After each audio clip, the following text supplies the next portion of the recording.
Je m'appelle Claire Méquignon, j'ai 19 ans, je suis sur Paris depuis 8 mois et je suis ici pour mes études. Là, je suis en première année de cinéma d'animation au service du réel.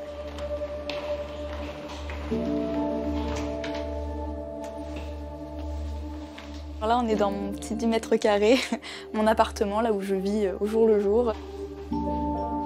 On se réveille, on se couche, c'est toujours le même paysage. Là, par exemple, c'est mon lit.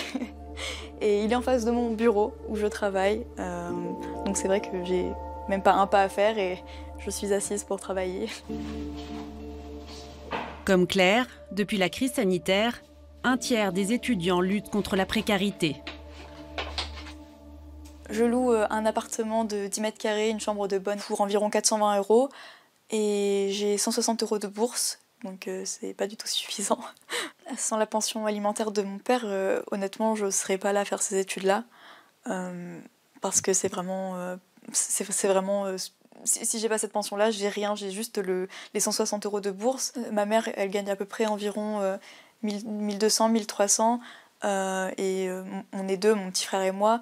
Mon petit frère commence les études de l'année prochaine, automatiquement ça commence à, à peser lourd financièrement. Moi, on va dire dans l'urgence que ma mère n'ait plus de travail demain, on ne sait pas trop comment ça va se passer et je pense que je ne pourrai plus continuer à faire mes études ici.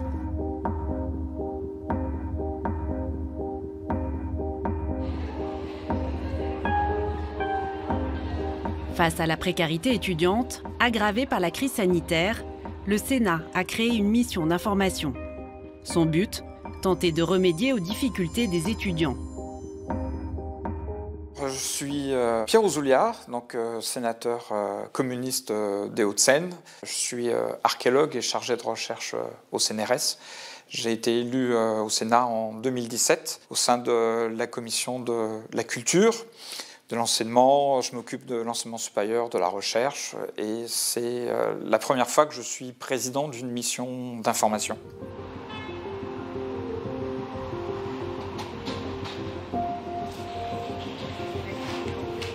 Bonjour chers collègues, nous allons reprendre nos travaux de cette mission d'information sur la vie étudiante. Elle a trois objectifs essentiels. Le premier, c'est de dresser un bilan de la façon dont la vie étudiante a pu être touchée. Le deuxième objectif, c'est essayer de comprendre comment nous pourrions collectivement faire mieux face à des crises similaires qui pourraient arriver dans le futur. Et ensuite, un dernier point qui est essentiel à nos yeux, c'est avoir une réflexion plus large, plus systémique sur les conditions de la vie étudiante. Pour mener cette réflexion, les sénateurs vont entendre tous les acteurs du secteur, à commencer par les associations étudiantes.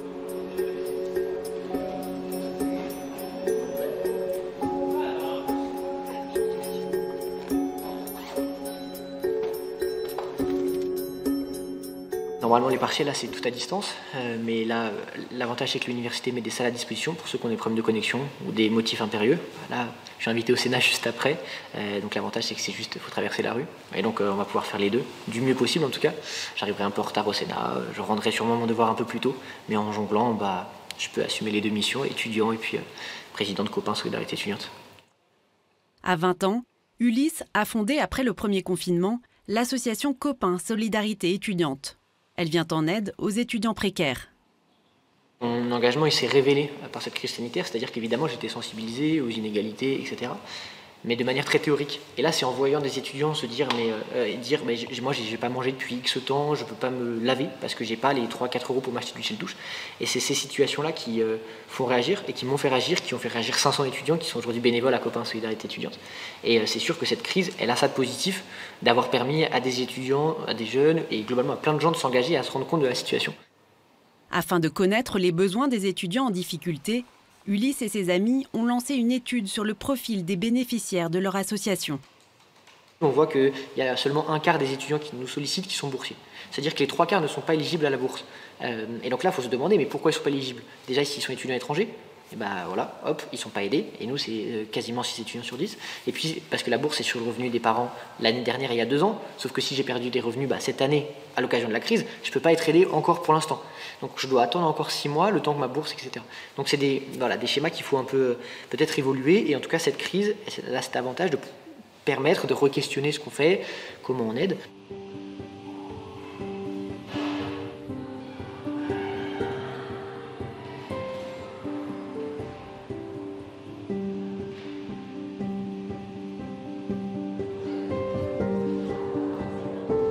Je sors de partiel là. Et est-ce que tu peux soit me demander à quelqu'un de m'envoyer, soit toi le faire, le nom de toutes les personnes qui ont assuré ce matin? Je vais leur envoyer un petit message, ça leur fera plaisir.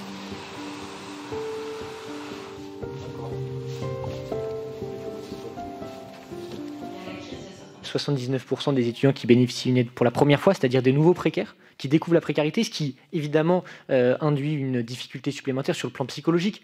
Quand on découvre la difficulté parce qu'on a perdu son emploi, parce qu'au chômage partiel on a perdu 20-30% de ses revenus, ou bien parce que les parents eux-mêmes ne peuvent plus aider les enfants, c'est une situation qui est d'autant plus difficile. Ça enlève cette barrière en quelque sorte. Et face à la précarité étudiante, à leur difficulté à se nourrir, parce qu'ils ont eu faim quand même, il ne faut pas oublier ça, on a été très impressionnés par la multiplicité des initiatives pour leur venir en aide. Donc des acteurs traditionnels, comme Secours Populaire, Restaurant du Cœur, Secours Catholique, etc., puis d'autres qui se sont créés pour l'occasion.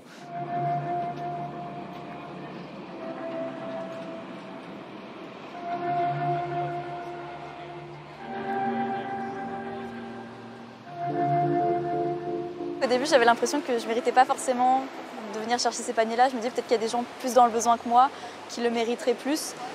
Et du coup, ça me gênait un peu. J'avais l'impression de ne pas vraiment le mériter en quelque sorte. Mais le problème, c'est que les chiffres sont là et je ne peux pas forcément... ça aide quand même beaucoup sur le plan financier de venir chercher un panier par semaine. Ok, je prends ta carte étudiante. Ouais, tout est bon. Est-ce qu'il faut que je mette plus de lumière? Tout est bon. Alors, tu verras, le circuit va dans ce sens-là. Okay. Boissons végétales, thé ou tisane, les biscuits, le pain. Et là-bas, c'est tout ce qui est produits d'hygiène, etc. Okay. Et donc, tu peux commencer avec Adèle, elle va tout te donner. Pardon. Ici, c'est autant de préservatifs que tu le souhaites et un rouleau de papier toilette.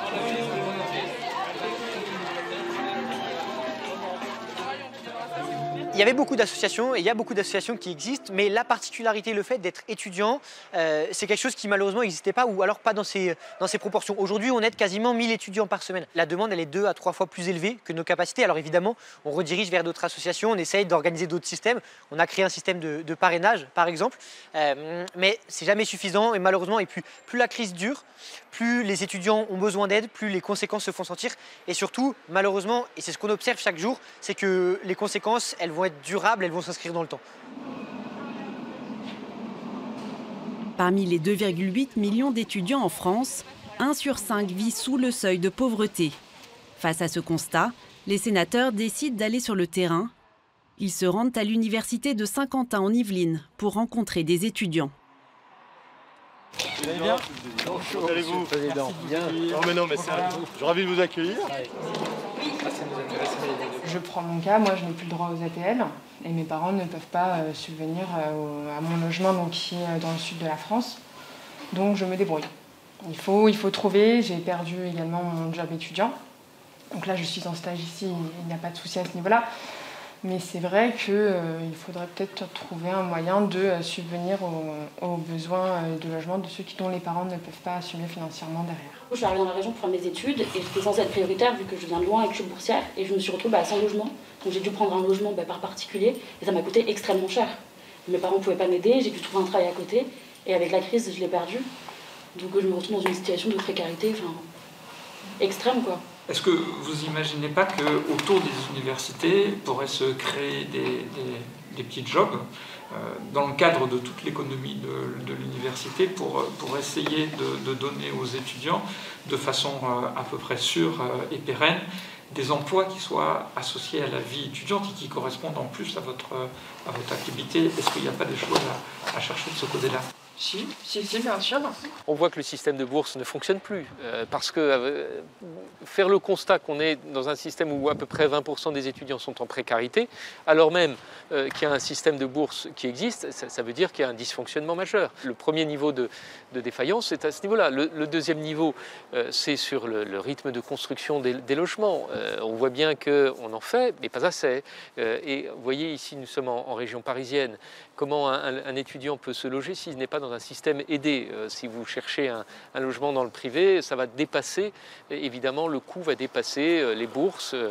Et on est encore dans un système, ce qui est un peu archaïque pour une société, de ceux qui réussissent sont ceux qui ont des parents qui aident derrière, ceux qui sont en difficulté, ce sont ceux qui n'ont pas l'environnement familial suffisant pour aider. C'est le cas d'Oriane. À l'instar de nombreux étudiants, sa bourse ne suffit plus. Avec un père au chômage et une mère à temps partiel, elle ne peut pas être aidée financièrement par ses parents. Pour répondre à la précarité étudiante, le gouvernement a mis en place jusqu'à l'été des repas à 1 € dans les restaurants universitaires des Crous. Un vrai coup de pouce pour Oriane. Je fais mes études initialement à Dax, donc j'habite à Dax dans le sud-ouest. Et j'ai eu du mal à trouver un stage. J'ai trouvé un stage à Saint-Quentin-en-Yvelines, juste là. Et mes parents habitent ici. Et ça fait quelques années que je n'habite plus chez eux, que je suis indépendante financièrement. Et je me débrouille comme je peux. Hein. mais finalement, revenir ici, c'est un peu être un poids pour eux au niveau organisation, au niveau économie, au niveau préparation. C'est pour ça que manger au Crous, en plus, ils proposent le repas du soir en ce moment. C'est très pratique et très avantageux pour ceux qui ont du mal à se nourrir. Le repas à 1 €, ça a été fondamental. Ça a permis aux jeunes d'avoir un repas chaud, équilibré et surtout de retrouver du lien social dont ils étaient absolument privés. Voilà. C'est une très bonne mesure. Je n'imagine pas qu'elle puisse être abandonnée. C'est pas possible. Elle a rendu énormément service. C'est quelque chose qu'il faut maintenir. C'est important. Voilà. Ensuite, il faut voir les modalités. Et ne pas oublier les étudiants qui n'ont pas accès au restaurant universitaire. Et il y a des étudiants dans des territoires qui sont loin des Crous, des restaurants universitaires, qui n'ont pas pu bénéficier de ces mesures et pour lesquels il faudrait trouver quelque chose de spécifique. Pour aider les 500 000 étudiants trop éloignés des restaurants universitaires pour bénéficier du repas à 1 €, le Sénat a voté la création d'un ticket restaurant étudiant. Outre les difficultés pour se nourrir, certains sont confrontés à une grande détresse psychologique. Pour pallier l'engorgement des services de médecine universitaire, le gouvernement a créé des chèques psy en mars. Un dispositif qui offre jusqu'à 6 consultations gratuites. À l'université Lyon 3, marquée par plusieurs tentatives de suicide, le service de médecine universitaire a été très sollicité depuis le début de la crise. Je voulais juste dire que c'était la dernière séance que je faisais avant l'année prochaine, puisqu'après je pars. Du coup, je pourrais plus revenir. Et voilà, déjà, je voulais dire que ça allait mieux, là, en ce moment. Je pense, je sais pas si c'est les bars qui ont réouvert ou pas, mais j'ai pu aller en terrasse voir des amis. J'étais un peu moins stressée par rapport aux cours. La semaine dernière, j'étais un peu encore sur le contre-coup des examens, du stress. Et là, j'ai pu bien me reposer cette semaine. En plus, j'ai mon anniversaire demain. Je sais que j'ai vu ma famille aussi, j'ai pu voir ma... Du coup, c'est cool. La plupart du temps, une consultation faisait effet parce qu'on pouvait tout à fait reconnaître que ce qu'ils vivaient était dur et que on leur disait mais c'est dur pour tout le monde et c'est dur pour tous les étudiants et les conditions de travail sont dures pour tout le monde et c'est normal ce que vous vivez. Et rien que ça faisait complètement désamorcer cette inquiétude de se dire « mais je suis seule à vivre ça comme ça ». Ce qui était dur, c'est que moi j'étais vraiment toute seule parce que je sais qu'elles étaient souvent en première année. Je l'ai vu, ils sont encore chez papa-maman. Et du coup, je dis pas que c'est facile, mais c'est un peu plus simple parce que les cours ça peut aller faire, le ménage, rien du tout.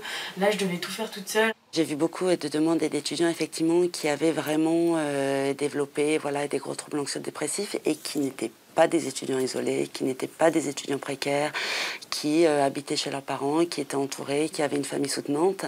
Et pour autant, ils n'ont pas été tellement plus préservés que les autres, quoi.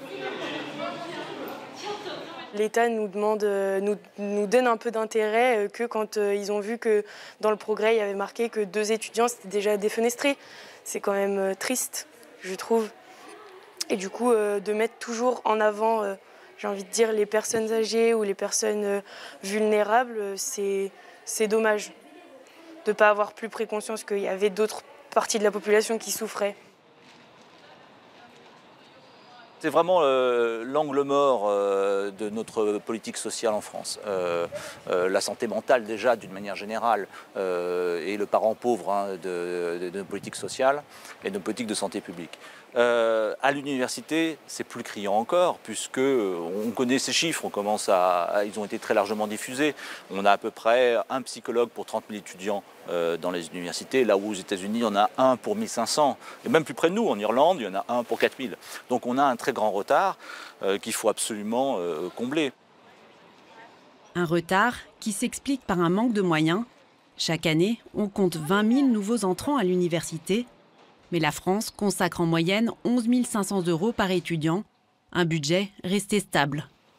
L'université a dû faire face à ce qu'on appelle une massification. De plus en plus de bacheliers souhaitent poursuivre dans l'enseignement supérieur et les universités l'ont fait à budget constant. Donc ça s'est fait aux dépens de la vie étudiante. Avant la massification, les étudiants, ils arrivaient à l'université à peu près en bonne santé, il y avait le soutien de la famille, etc. Voilà. Or, maintenant, arrivent à l'université des jeunes qui sont déjà en précarité, dont les familles sont en grande difficulté financière et qui ont tout juste les moyens financiers de se nourrir. Donc la santé, et notamment la santé psychique et psychologique, elle devient secondaire. Et c'est là qu'il y a les plus grosses difficultés, avec à la fin des choses dramatiques comme des suicides. À Lyon, en janvier, 2 étudiants ont tenté de se défenestrer. Romain habite dans l'une des 2 résidences universitaires où le drame a eu lieu. Après la tentative de suicide de son camarade, il lance un cri de détresse sur Facebook. C'est le cœur lourd et meurtri que je lance cet appel. C'est le cœur lourd que je vous annonce qu'aux alentours de 2 h du matin, le 9 janvier 2021, un bruit sourd et fort se fit entendre au sein d'une résidence universitaire. Le bruit de l'éclatement d'une vitre qui vint briser le silence de la nuit suivie, des éclatements de verre sur le sol, d'un hurlement, d'un bruit sourd suivi d'un silence, et pour la dernière fois, le cri d'un étudiant, camarade d'amphithéâtre, exprimant la douleur qu'il ressentait, étendu sur le sol. J'ai écrit cette tribune, tout d'abord, c'était pour lancer l'alerte, dire que ça suffit. On ne peut plus, nous, étudiants, vous, politiques, institutions, regarder la jeunesse, la génération qui demain va devoir supporter les conséquences de la Covid, la dette, tout ça. On ne peut pas laisser cette génération se sacrifier. Un étudiant qui vit seul dans 10 mètres carrés, il ne voit plus ses amis, ses cours, il les lâche de plus en plus parce que ouvrir son PC, passer 8 heures derrière et ne rien comprendre à ce que veut nous donner l'enseignant, c'est juste immangeable. On ne peut pas faire d'études universitaires derrière son écran, sans rapport avec le professeur, avec l'équipe pédagogique, avec ses amis, ses collègues. Et l'idée un peu folle d'un campus complètement numérique, celle-là, elle est absolument abandonnée. La crise a montré que ce n'est pas possible. Voilà. Que ce que vous et moi, comme les étudiants et les étudiantes, ce dont nous avons besoin, c'est du rapport humain. Donc c'est ça qu'il faut organiser, c'est le rapport humain. Voilà. En dehors de ça, malheureusement, il n'y a pas beaucoup d'espoir.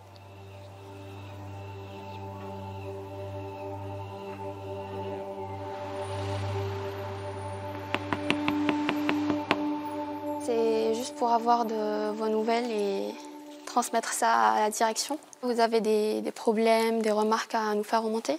Non, pour l'instant, ça va bien. Très bien, merci beaucoup. Merci pour votre accueil. Au revoir. On a été recrutés pendant le 2e confinement. On sert de lien entre les étudiants de cette résidence et la direction. Donc c'est la direction qui propose les solutions qu'il faut. Et ils ont repris les cours en présentiel? Non. Parce qu'ils avaient un jour par semaine et puis ils devaient monter à une demi-jauge, non? C'est juste un jour. Oui, c'est juste un jour par semaine. Et c'est pas systématique. Aujourd'hui, qu'est-ce que vous avez prévu alors? Pour casser l'isolement, le Crous a recruté des étudiants référents. Dans cette résidence universitaire de Villeurbanne, 2 étudiantes assurent des permanences auprès des 2000 résidents. L'idée, c'est qu'on arrive à recréer ou à développer du lien avec les résidents présents sur le site. Sachant qu'on était dans une période qui était assez particulière, ce qu'on voulait, c'est rompre l'isolement. On voulait aussi faire remonter du terrain des réclamations, des choses qui n'allaient pas, ou au contraire des idées d'amélioration. Et savoir comment les étudiants vivaient aussi le confinement, et puis leur envoyer un geste fort, montrant qu'on s'intéressait à eux. Ça a été plus que bénéfique, parce qu'on s'est rendu compte que certains finalement avaient peu de contacts physiques durant la journée. C'était surtout des contacts virtuels, et que passer des journées à suivre des cours en ligne, ça leur devenait pesant sur une période où les jours étaient plus courts, où la nuit arrivait tôt, et avec le couvre-feu, avaient peu de moyens de sortir aussi. Ce qu'a mis en évidence la crise, et notamment les Crous en ont bien pris conscience, c'est que ceux qui peuvent aider le mieux les étudiants, c'est quand même les étudiants eux-mêmes. Et que l'interaction par les pairs, par vos proches, c'est quand même quelque chose qui fonctionne très très bien. Donc il faudrait trouver sur les campus des moyens financiers supplémentaires pour permettre aux étudiants d'accompagner les cursus pour d'autres étudiants, remise à niveau, etc. Oui, là il y a des choses très intéressantes à faire dans ce domaine. Créer des jobs d'étudiants au sein des campus, c'est l'une des idées que les sénateurs souhaitent développer. Étudiant en droit et sciences politiques à Lyon, Innocent a lancé Génération Covid, un collectif sur Facebook pour favoriser la libération de la parole. Il a servi de caisse de résonance au mal-être des jeunes. Avec la situation actuelle, je ne peux pas me permettre de manger 2 fois par jour. Il m'arrive même que je mange 1 fois tous les 2 jours. Je n'en peux plus, je n'ai plus de motivation pour les cours, je déprime. Ceci est un appel à l'aide, un cri d'alarme, encore un. Ces quelques extraits, il y en a eu tellement. C'est presque comme une situation post-traumatique, vous voyez. On vit une situation dramatique et puis cette situation nous forge tel que ça nous force à nous interroger sur nous-mêmes et ce qu'on veut pour l'avenir. On ne traite pas un jeune de 17-18 ans comme une personne âgée et on n'apporte pas le même remède. C'est typiquement ça, j'ai l'impression qu'on nous a donné un peu un antibiotique à large spectre qui irradie tout le corps sans se dire que cette cellule est saine et cette cellule, il faut la détruire. Or, c'est typiquement ça. Et une partie de la jeunesse est détruite. Je pense que politiquement, le traitement qu'on donne à une génération, que ce soit des jeunes au collège, au lycée ou à l'université, est révélateur du degré de confiance d'une société dans sa jeunesse. Et là, on se rend bien compte qu'en France, il y a un problème.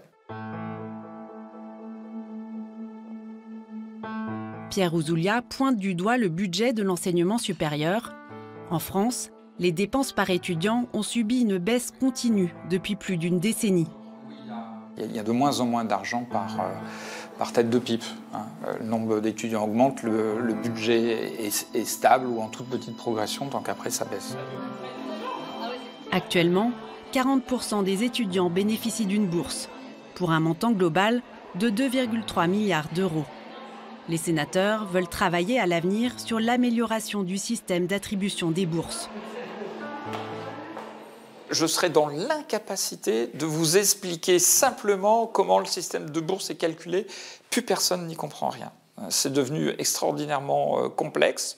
Ce que notre mission d'information montre, c'est qu'il y a beaucoup d'aides pour les étudiants qui viennent de très nombreux ministères, de très nombreux organismes. Et aujourd'hui, c'est un maquis tel que malheureusement, il y a beaucoup d'étudiants qui ne demandent pas ce dont ils pourraient avoir droit.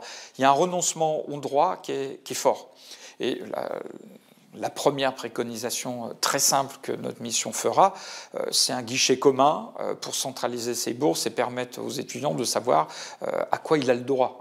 Il y a des universités qui font ça, ça marche très bien, pas assez, et c'est quelque chose qu'il faut développer. La course à la connaissance, elle est fondamentale. Ça sera l'enjeu de la rivalité, voire même de la concurrence entre les États pour les années à venir. Voilà.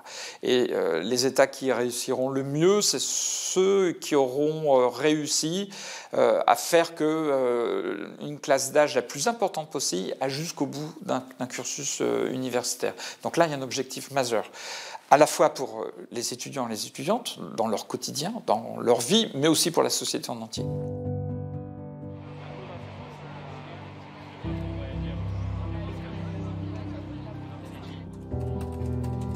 Le budget que la France consacre à l'enseignement supérieur et à la recherche s'élève à 28 milliards d'euros en 2021. Mais l'effort national consacré à ce domaine reste en dessous de la moyenne des pays de l'OCDE.